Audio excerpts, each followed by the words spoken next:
তোর বাবার মদের পার্টনার এখন আমার বাপ হয়েছে।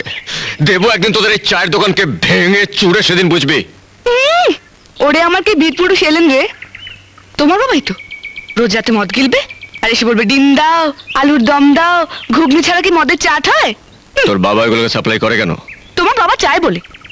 কথায় কথায় বাবা তোলা, আর নিজের বাবার মদ খাওয়াটা বন্ধ করতে পারো না?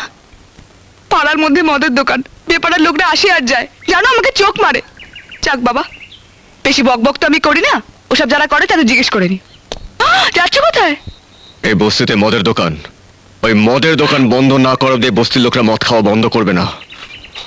ওই মদের দোকান ভেঙে চুরমার করে দেবো। শোনো শোনো, এই রে আজ তো পাগলা ঘোড়া খেপেছে।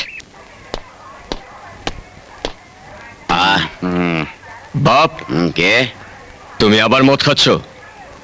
না, এই বোতলটা কেনা ছিল তো, তাই খেয়ে নিচ্ছি।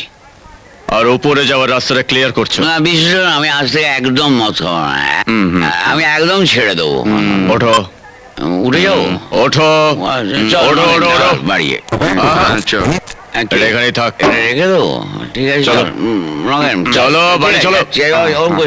আপনি চলুন। আরে আসুন আসুন রাজা বাবু, জীবনে যাকে মদ স্পর্শ করতে দেখিনি তিনি আজ এখানে।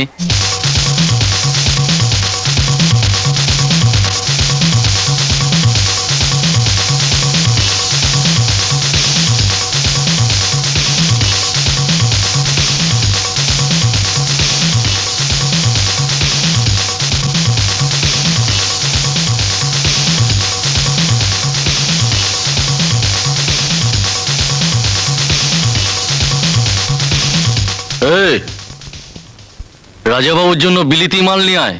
আমি মদ খেতে আসিনি, আমি তোদেরকে ওয়ার্নিং দিতে এসেছি। কাল সূর্য ওঠার আগে এই দোকানটাকে এখান থেকে তুলে দিতে হবে। আর যদি তুলে না দিই তাহলে আমাকে কষ্ট করে তুলতে হবে।